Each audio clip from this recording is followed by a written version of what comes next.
Hello കൂട്ടുകാരെ, നമ്മളിന്നിവിടെ ഉണ്ടാക്കുന്നത് ഒരു നറുനീണ്ടി സർബത്ത് എന്ന് പറയും. നറുനീണ്ടി നമ്മുടെ പറമ്പിലൊക്കെ കിട്ടുന്നതാണത്.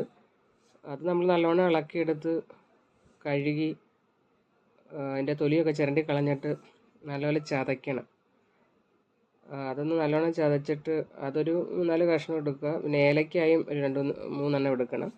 അത് നല്ലപോലെ ഒന്ന് ചതയ്ക്കണം. ഞാനിവിടെ 3 കപ്പ് പഞ്ചസാരയാണ് എടുത്തിരിക്കുന്നത്.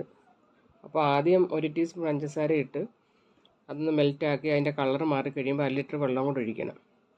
അതിലോട്ട് ഈ നറുനീണ്ടിയും ഏലക്കായും നമ്മുടെ 3 കപ്പ് പഞ്ചസാരയും കൂടി ഇട്ട് നല്ലപോലെ ഇളക്കി തിളപ്പിക്കണം. തിളച്ച് കഴിഞ്ഞൊരു 10 മിനിറ്റെങ്കിലും കഴിഞ്ഞ് തീ നിർത്താവും. കാരണം ഇതൊന്ന് നല്ലോണം തിളച്ചൊന്ന് കുറുക്കുന്ന പരുവല്ല, അല്ലാതെ തന്നെ ഒരു 10 മിനിറ്റെങ്കിലും ഒന്ന് തിളപ്പിക്കണം. അതിന് തീ ഓഫ് ചെയ്തിട്ട് ഇത് നല്ല ഉണങ്ങിയ ജാറ് കുപ്പികളിൽ ഒഴിച്ച് വെക്കണം. നമുക്ക് ആവശ്യമുള്ളപ്പോൾ എടുക്കാം. അപ്പം ഇഷ്ടമുള്ള സീഡുകൾ ചേർക്കാം. ചിലർക്ക് സബ്ജാ സീഡ് ആണെങ്കിൽ അതെടുക്കാം, അല്ലെങ്കിൽ ചിയാ സീഡ് ആണെങ്കിലും ഇത് രണ്ടും കുതിർത്തിട്ട് നമ്മൾ ഒരു മുറി നാരങ്ങയുടെ പിഴിഞ്ഞ് ഒരു 3-4 സ്പൂണ് നറുനീണ്ടി സർബത്തും കൂടെ ഒഴിച്ച്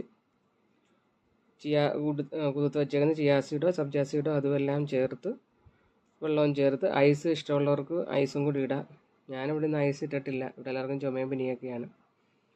ഇവിടെ ഇട്ട് നമുക്ക് ചൂട് സമയത്ത് ഏറ്റവും നല്ലതാണ്, കുട്ടികൾക്കൊക്കെ കൊടുക്കാം. അപ്പം എല്ലാവരും ഒന്ന് ട്രൈ ചെയ്ത് നോക്കുക. വീഡിയോ ഇഷ്ടമായാൽ ഷെയർ ചെയ്യുക, ലൈക്ക് ചെയ്യുക. സബ്സ്ക്രൈബ് ഇതുവരെ ചെയ്യാത്തൊരു ദയവായിട്ടും സബ്സ്ക്രൈബ് ചെയ്യുക.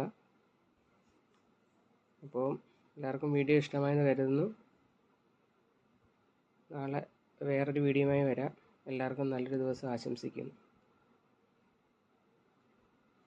അപ്പോൾ ശരി, നാളെ കാണാം.